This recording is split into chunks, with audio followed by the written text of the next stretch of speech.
선생님과 또는 내 아버지에게 지적을 받아오던 그 잘 못 그리던 사과를 출입을 그리기 시작했다.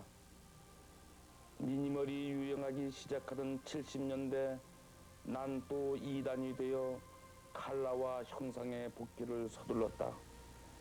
그리고 창문을 열어놓고 끝없는 하늘과 맞닿은 풍경들, 언젠가는 하나의 별이 되어 숨어버릴 내 영혼을 띄워 담을 작은 상자를 만들었다.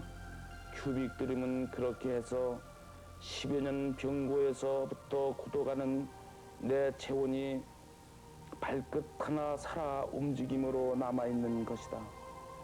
나는 이 작은 상자들을 예쁘게 꾸미고 싶다. 지워도 지워지지 않는 내 흔적으로 남겨두고 싶다.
그는 고무신이 신고 싶어 강화에 왔다고 한다.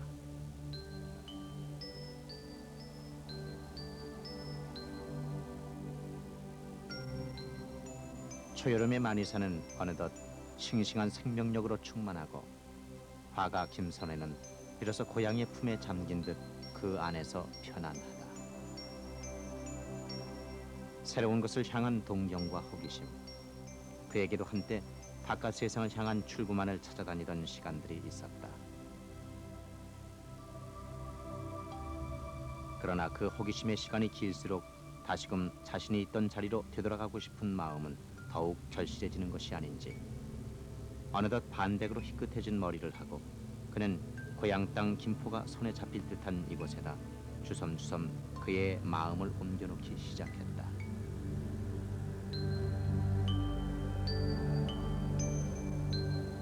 지난해 그는 강화에 자그마한 작업실을 만들었다. 그리고 담벼락엔 마치 낙서처럼 자신의 이름을 적어 넣었다. 하지만 정작 이 작업실의 문패는 이 무수한 기호들이라고 해야 할 것이다.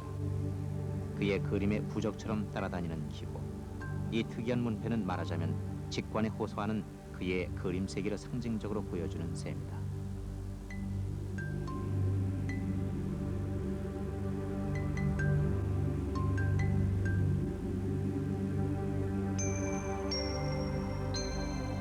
태고로부터의 신화와 주술적 신비함이 남아있는 마니산 끝자락.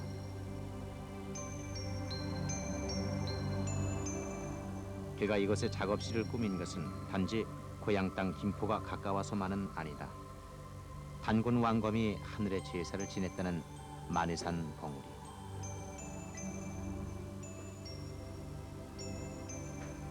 그것이 바로 화가 김선혜에겐 역사의 고향이자 우리 민족 정신의 모태로서 자리하고 있기 때문이다.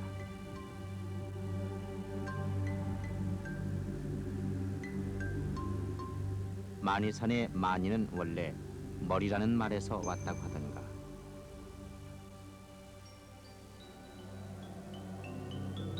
하늘을 향해 솟은 마니산 봉우리는 이제 그의 그림 속에서 영원을 향한 상징적 재단으로 새롭게 태어나고 있다.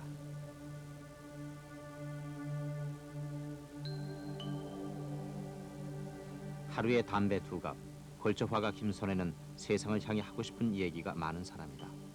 그러나 그는 쏟아내야 할 얘기 대신 줄기차게 담배 연기만 뿜어대며 못다한 얘기를 화폭에 담는다.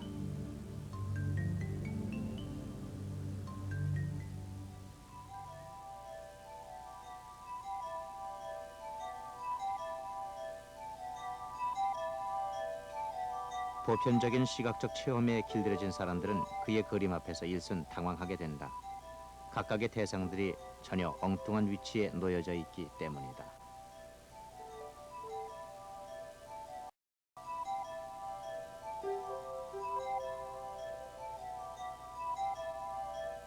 그의 붓은 언제나 생명을 지닌 대상들을 포착한다.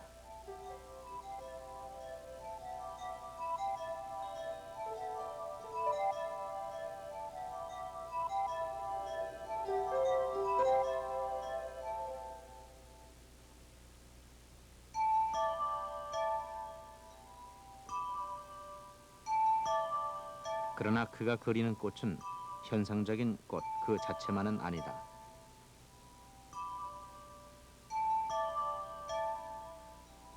그에게는 꽃도 바위도 뭔가 본질적인 의미를 내포하고 있는 상징물, 즉 기호일 뿐이다.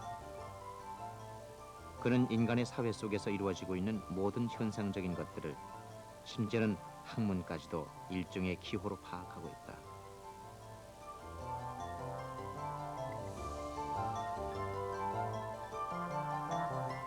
그런데 그와 같은 기호는 사물의 표피만을 보여줄 뿐 그 존재가 지닌 내재적 의미에 대해서는 아무것도 보여주지 못하고 있다는 것이다.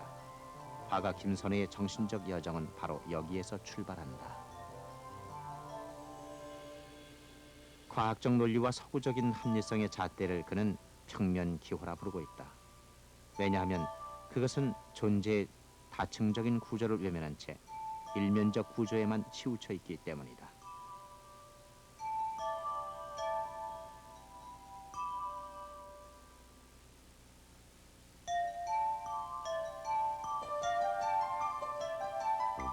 그는 그러한 한계를 넘어설 수 있는 새로운 기호로서 입체 기호를 생각해낸다.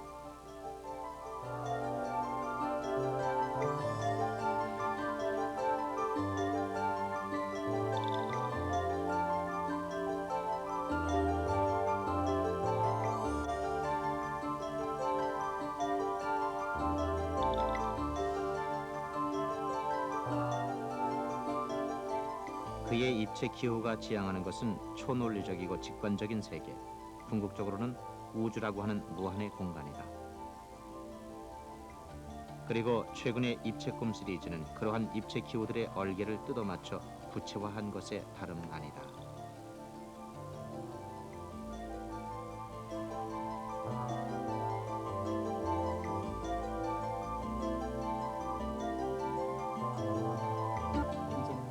우주와 인간에 대해서 상당히 폭넓은 그런 세계관과 분명한 사명의식을 가지고 작업을 하고 있는 작가입니다.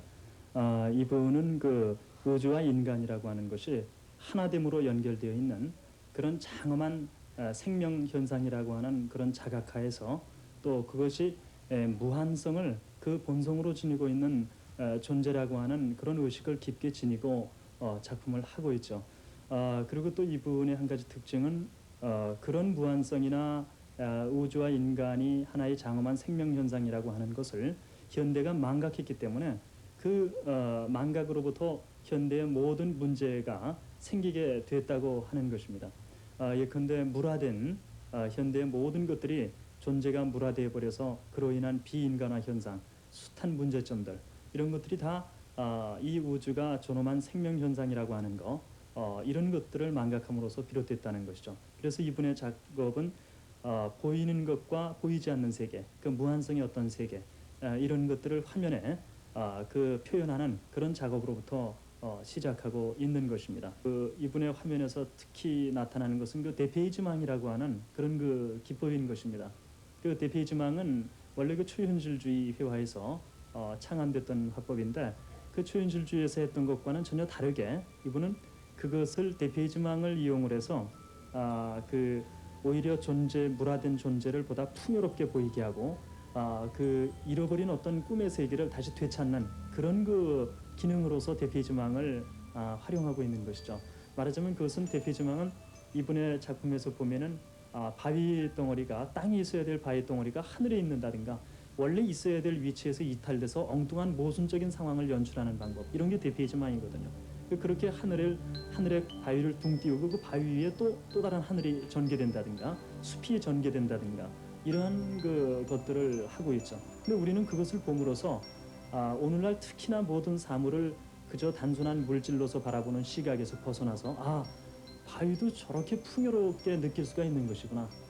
저렇게 다양하고 아름답게 사물을 볼 수가 있는 것이구나. 이런 의식을 자연스럽게 보는 사람으로 하여금 본 그림을 모르는 사람이나 그림을 아는 사람이나 막론하고 누구나 다 쉽게 그 참으로 풍요롭고 어떤 잃어버린 꿈을 다시 되살려주는 그런 차원에서 바라보게 된다는 것이죠. 화가 김선혜는 그 독특한 화풍과 철학으로 화단에서 종종 동키호테로 불린다. 그가 섭렵해온 무수한 사상들의 세계는 결과적으로 김선혜만의 또 다른 세계관을 낳았다.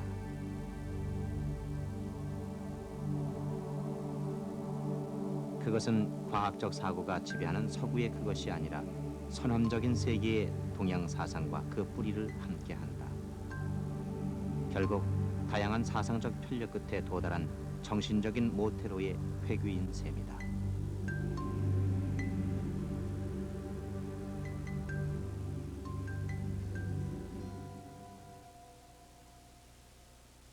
(6.25의) 상처로 일찍부터 생업을 담당해야 했던 그는 뒤늦게 만학도의 길을 걷기 시작했다.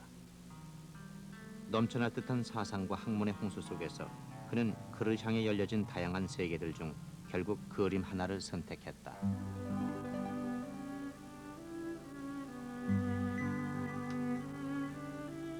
그의 초기 작품들은 해바라기나 소녀 등 대상물들이 반추상적으로 단순화돼서 나타나고 있다.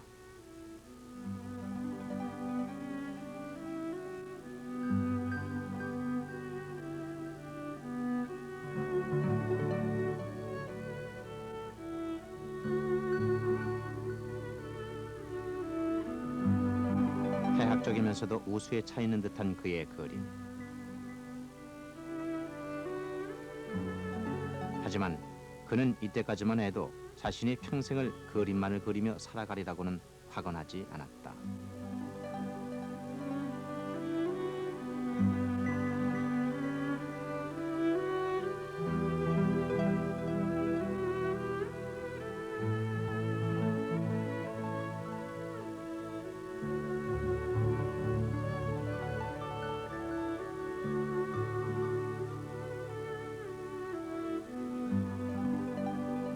(1970년) 그는 오사카의 무역박람회에서 로벤스나 다빈치 등 세계 거장들의 명화와 만나게 된다.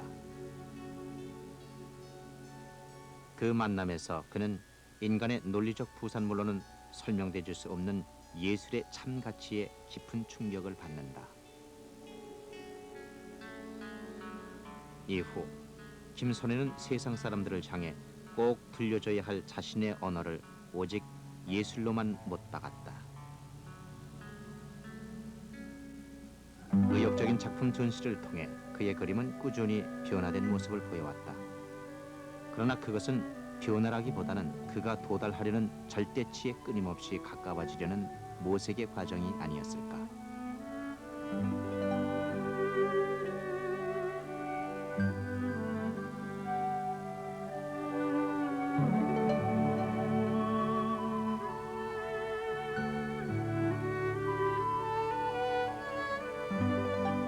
그는 우주 안에 충만한 생명의 울림, 그 비밀스러운 세계를 그의 그림 속에서 열어보이기 위해 지금도 긴 모색의 과정을 그치지 않는다.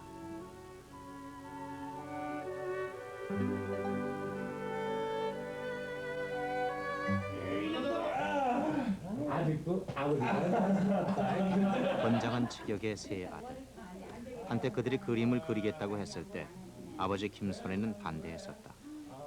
그들은 그들 나름대로 해야 할 몫이 있을 거라는 판단 때문이었다. 생각에 그것이 찬성을 하시거나 아니면은 반대를 하시거나 물론 둘 중에 하나겠지만은 저는 그래도 네가 원하면 해봐라 그러리라고 저는 생각을 했는데 그 말씀을 드렸는데 의외도 그 말씀이니까 아버님도 담담하게 웃으시면서 그래? 꼭 그걸 해야 되겠냐고 그런 식으로 시작을 하셨어요. 그래서 그때 이렇게 저희 셋 다 불러놓고 앉혀서 그랬어요. 각서 써라. 너희들은 절대 아버님의 나의 영역을 침범해서는 안 된다.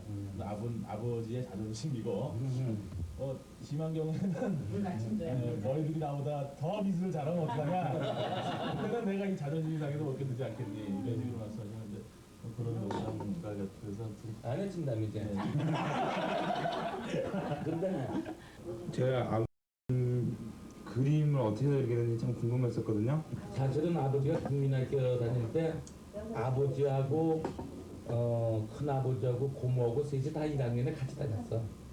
근데 큰아버지나 이제 그 고모는 아주 그림을 잘 그렸다고. 근데 셋이 다 100점인데 유독 아버지만 그림을 못 그려가지고 지금 생각하면 어릴 적 무시한 거지 뭐. 그의 아버지는 그림 솜씨가 엉망인 아들을 불러앉혀놓고 개와 토끼를 그려주었었다. 아버지가 이제 아버지가 가르쳐준 대로 그림을 그리자 그는 선생님께 칭찬을 받았다. 이런 거 그리고 그 다음부터는 미술 시간이 좋아지기 시작했다. 뭐 만화 같은 거야. 반백이 된 지금까지도 그는 아버지가 그려준 그림들을 잊지 않고 있는데 그렇게 해서 그의 아버지는 끝내 화가가 된 아들을 보지 못하셨다. 그의 그림을 가장 자랑스러워하는 사람들은 이제 그의 노모와 아내다.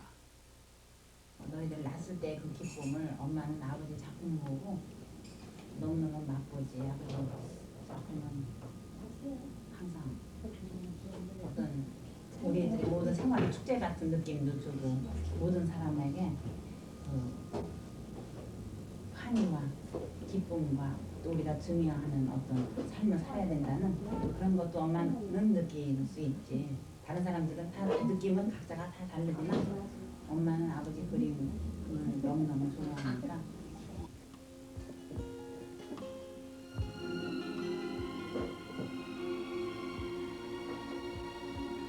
화가 김선회가 사람들의 기억에서 벗어나 있었던 때가 있다. 투병 생활로 인한 공백기.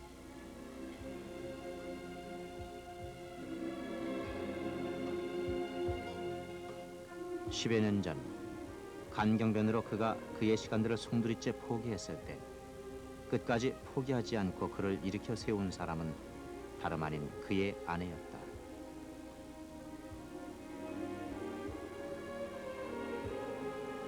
이들의 인연은 처음 함께 화실을 운영하던 동업자의 관계로 시작됐다.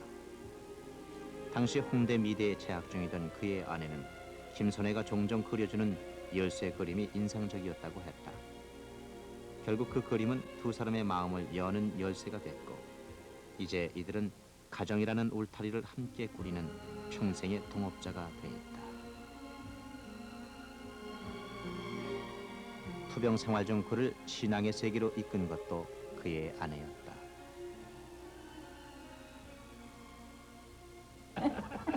칭찬받아서 오늘 이야, 아니 칭찬받는 게 제일 좋다는. 그런 의미에서 한번 띄워봐. 제가 할 일이 뭐 있습니까? 이런 거나 띄워드려야지. 근데 또 잘못 뛰다가 또 그런 건 잘못되면 탓이지. 조수노릇 잘못하면 네. 한때 캔버스 앞에서 직접 붓을 잡았던 그녀의 손. 지금은 남편의 붓을 빠는 내조의 손길이 되어 그림자처럼 묵묵히 그의 곁을 지킨다.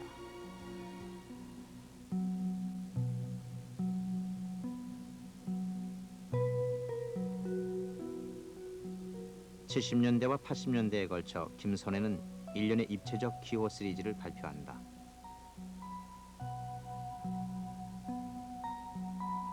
그의 그림의 배경에는 어떤 알 수 없는 기호들이 삽입되기도 하고 화살표가 주어지기도 한다.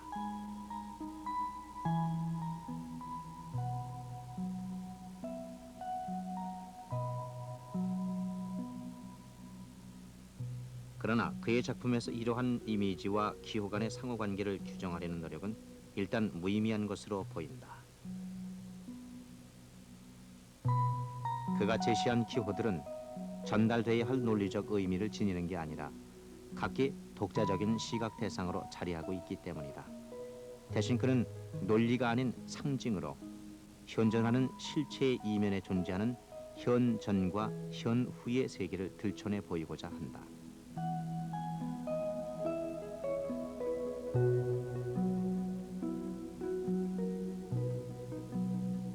현전과 현후의 세계, 그것은 아마도 인간이 상상력으로나 도달할 수 있는 무한의 우주 공간, 바로 그것이 아닐까.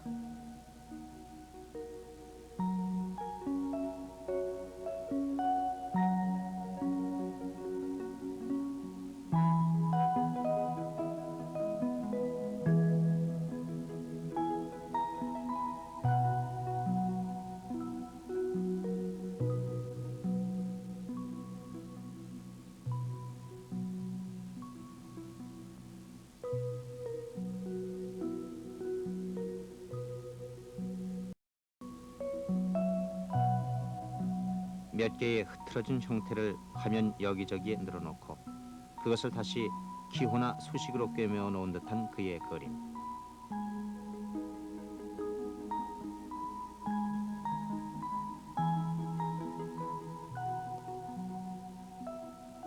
때로 그것들은 보는 사람을 현실에 갇힌 공간으로부터 벗어나게 해 무한한 상상력의 세계로 들여다 놓는다. 현실 적전에 감춰진 4차원의 세계, 그 입체적인 세계로.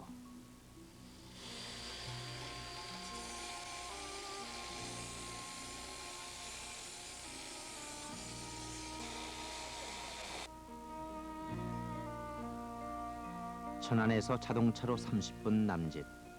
이곳에서는 현재 그의 입체 작품의 마지막 끝손질이 한창이다.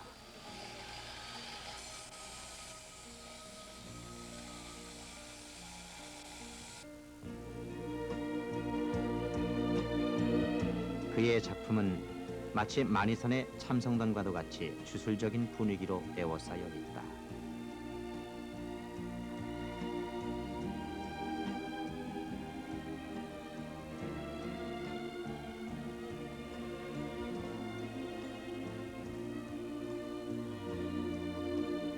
제가 이 작품을 보니까 계단이 있고 말이죠. 하나의 그 재단처럼 정말 되어 있군요. 그리고 또 위에 또 하나의 계단이 있고 그 계단이 뭐 어떤 뭐 목적지가 있는 게 아니고 그냥 하늘로 그냥 통하게 돼서 그 제목의 성향이 그대로 잘 나타나고 있다고 봅니다. 네.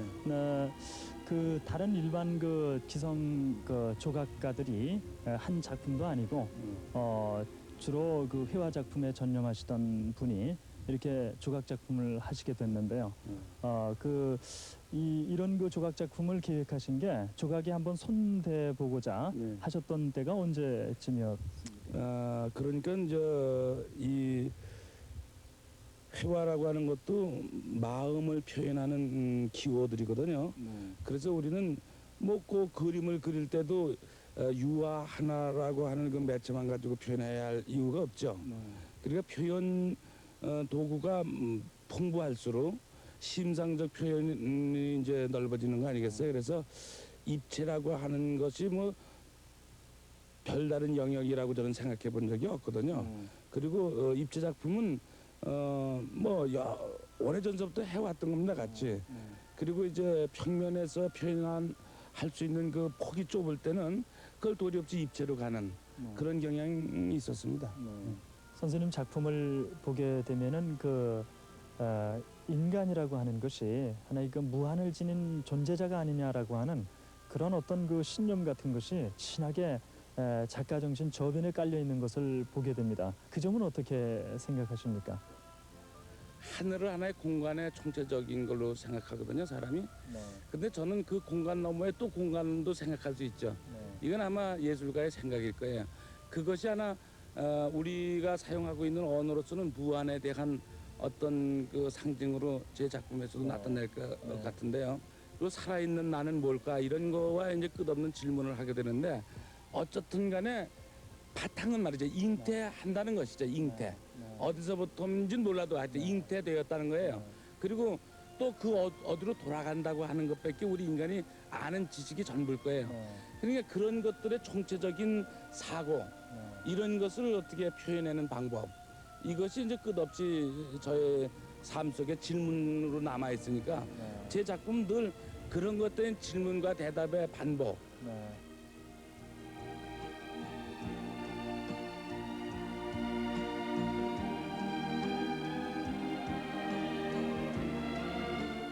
평면의 화폭에서 다 하지 못한 얘기를 그는 망설임 없이 입체의 공간으로 끌고 나간다.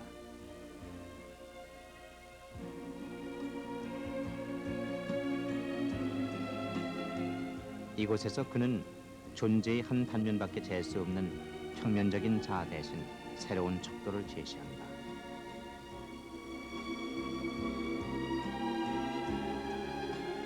마음과 공간과 실존을 함께 잴 수 있는 조금의 오차도 없는 자. 그는 이것을 입체적 자라 불렀다.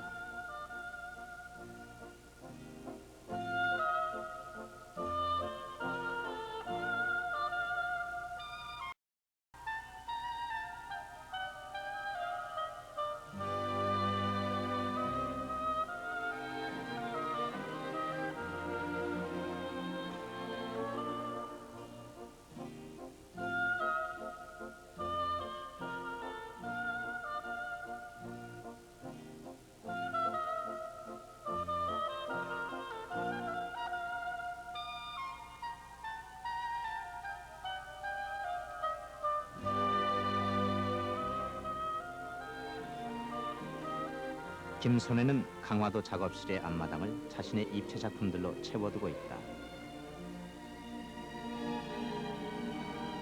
자연을 배경으로 놓여진 그의 작품들은 종종 그를 찾는 지인들의 눈길을 즐겁게 한다. 그 중에서도 청소년 미술 교육의 뜻을 같이 하는 사람들이 화가 김손해의 단골 손님이다. 냄새를 막 드시더니 얼굴이 굉장히 좋아지신 것 같아요. 요새 지금 어때? 뭐 덕분에 그냥 열심히 생각하는 거죠. 예를 들면 영국 같은 데는 1970년도에 미술 교육을 교과서에 넣었단 말이죠. 그러니까 그런 사람들이 배를 만드니까 세계를 제패한 것처럼 우리 청소년 미술 교육에서도 그런 창의적인 것을 넣어서 키워내면 그 애들이 이제 창조적인 사회를 말이죠 건설하고 결국은 우리가 시장성에서도 이길 수 있는 길이 되겠다. 그래서 이런 천연 교육으로서의 미술 교육이 정서 교육뿐만 아니라 정말 무궁한 그런 창조성, 그것을 어떠한 그 진리를 캐내는 그런데 밑거름이 되는 교육으로서 승화시켜야 한다.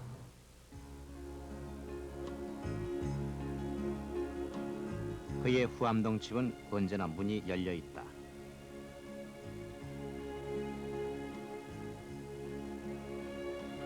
연필은 뭘로 만들었지? 또 이걸 크게 그리면 또 어떤 느낌이 드냐? 커다란 집 같은 것도 생각이 들지? 가로등 같은 거 크게. 응? 그렇지, 가로등 같은 거. 너, 야, 이 녀석이 이렇게 입체적으로 잘 그리네? 그리고 동네 아이들에게 그는 언제나 재미있는 화가 할아버지다. 미술 교육의 본분은 결코 전문적인 화가 양성이 될 수 없다는 게 그의 신념이다.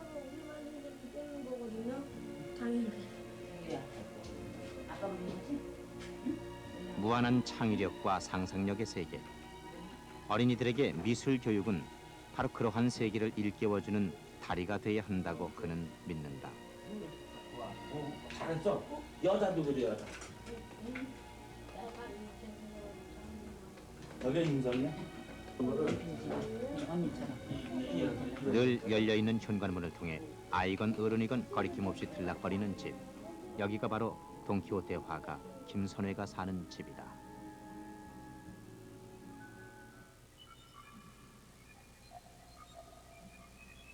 우주 안에 충만한 생명의 울림을 전하기 위해 그가 택한 세계는 그림이었다.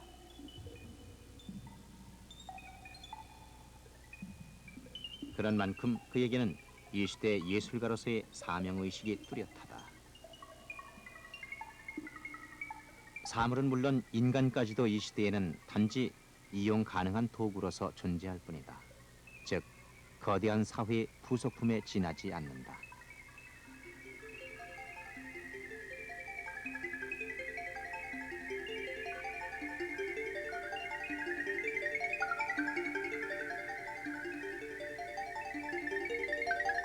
물질화돼가는 세상의 손상된 부분을 기워내는 일. 그는 그 역할을 예술가가 떠맡아야 한다고 생각한다.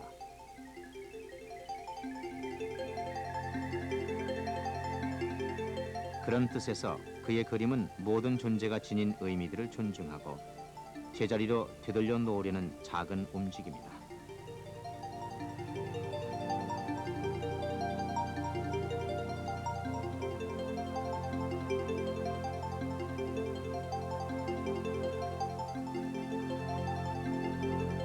과학과 문명의 위기 상황 속에서 어쩌면 그는 진정한 의미의 현실 참여를 하고 있는지도 모르겠다.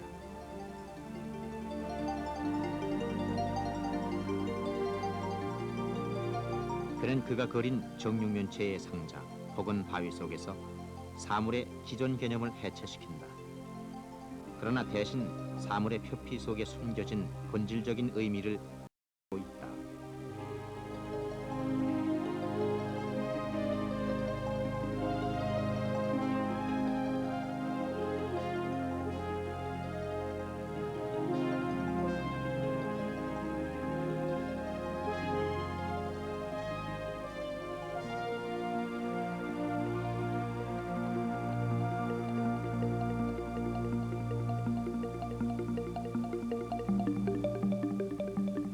네, 김 선생님 그림 좋아하게 되는 이유는요. 선생님 자신은 과학이나 수학을 바탕으로 하고 계시니까는 아주 정확하게 저희들한테 전달되는데 그거와는 달리 저희들이 받아들이는 거는요. 이 황폐한 현실 속에서 한없이 아름다운 꿈을 저희들한테 심어 주고 계세요. 그 꿈과 이상과 그러면서도 또 현실 속에 현실을 배제하지 않고 그 무한한 꿈 속으로 우리들을 이끌어가고 있습니다. 얼마나 아름다운지 모르겠어요.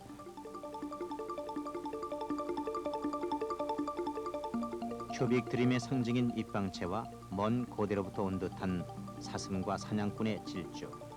그의 그림에는 과거와 미래가 공존한다.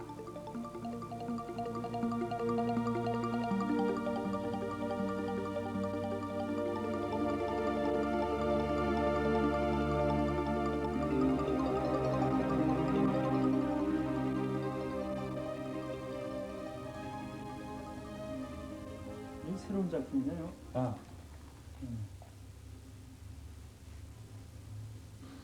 이 파편 이런 거는 느낌이 좋은데 전체적으로요. 근데 이게 왜 들어갔죠? 이 사과가 그 보통 그 선생님 작품 보면은 요원하게 빠지는 그런 어떤 무한성 같은 게 보였는데 지금 사과가 들어가 놓으니까 이게 차단이 돼 버려 가지고 그 너무 강렬한 게 붉은 게 들어가 놓으니까 전체가 말이죠. 오히려 그런 것 같으면 진짜 네. 공간을 막고 전혀 사과를 처음 말이죠. 보는 건데. 늘 그 그려보던 그 향수적인 것 때문에 네. 그랬는지도 모르겠는데 여기서는 좀 생명적인 문제를 넣으려고 했는데 역시 문제가 있는 것 같은데 이건 너무 지금 몰아되어 있으니까 근데 작품에 빠지셔가지고 그래서 공부도 그러실 것 이상하네요. 같아요.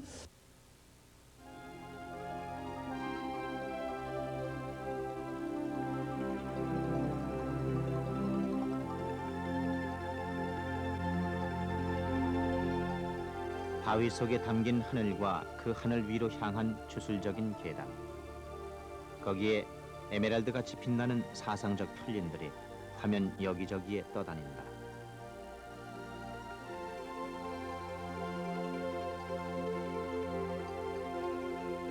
이 모든 모순적 상황의 결합 속에는 논리의 울타리를 넘어서는 신비로운 조형의 힘이 담겨 있다.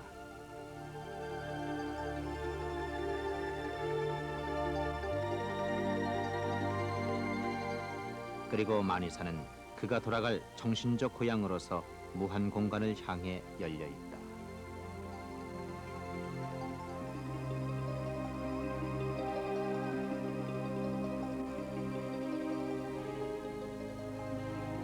저희 작품에서 표현하고자 하는 것은 역사가 자장류를 가졌다고 생각하게 되는데요. 이 역사가 요구하는 그 무엇, 아마 대체로 생각하게 되면 물질 만능주의가 이제 여러 가지 재해를 일으키고 있는 그런 시기죠.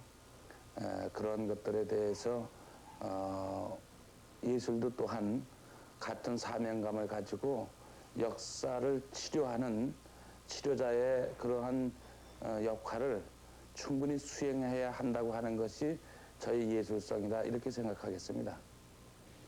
우리가 여기 마리산이라는 게 원래 머리산 아닙니까? 그렇죠, 머리산. 더 잘 아시고 또 고향이 또 여기 그냥 지척에 있고 그래 이제 그 마리산 그 첨성단이 우리나라의 그 계곡 같은 곳 아닙니까?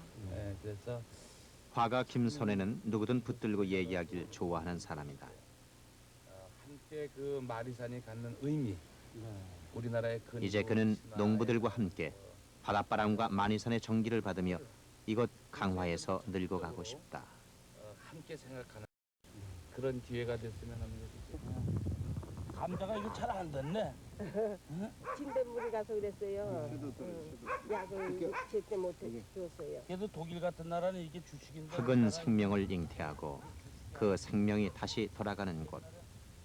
이것만 먹고 있잖아요. 집집마다 한 번 그곳에는 찾아놓는 거예요. 영원한 생명의 조화로움이 태고로부터 지금까지 그치지 않고 이어지고 있다. 놀래야죠. 끊임없이 생명을 잉태하는 이 우주의 힘은 과연 무엇일까? 제가 제일 좋아하는 거죠. 흙을 주무르며 그는 대자연의 한 부분으로 존재하는 자신의 실체를 묵묵히 들여다본다. 초여름 햇살 속 이웃집 안악과 감자를 캐며 그는 내내 즐겁다.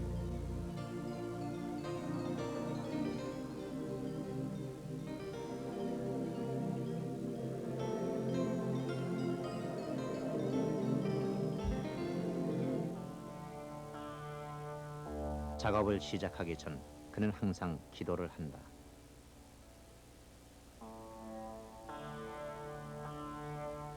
그리고 가끔 그의 지병에 대해서 생각하곤 한다.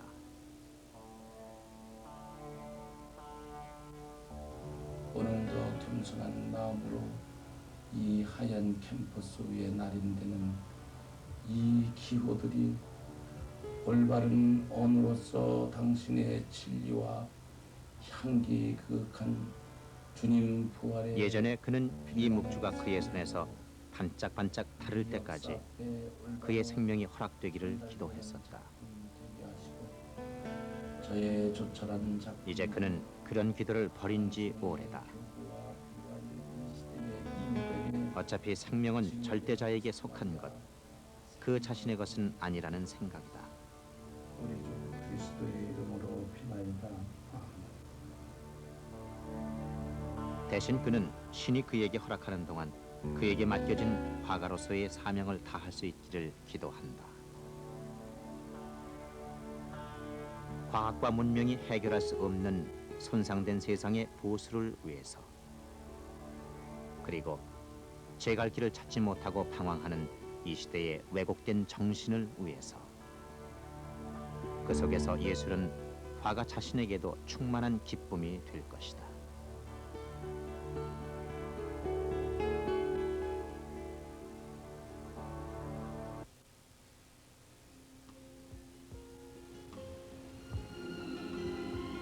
강화의 바람에는 어느덧 여름 냄새가 묻어 있다. 바다 건너엔 그가 헐렁하게 뛰놀던 고향 땅이 보이고, 그는 이제 나이 50줄에 또 하나의 고향을 만들어 간다. 언젠가는 그의 영혼을 띄워 올릴 작은 상자. 김선혜는 그 작은 상자들을 예쁘게 꾸며 두고두고 그의 말을 담아 전하고 싶다.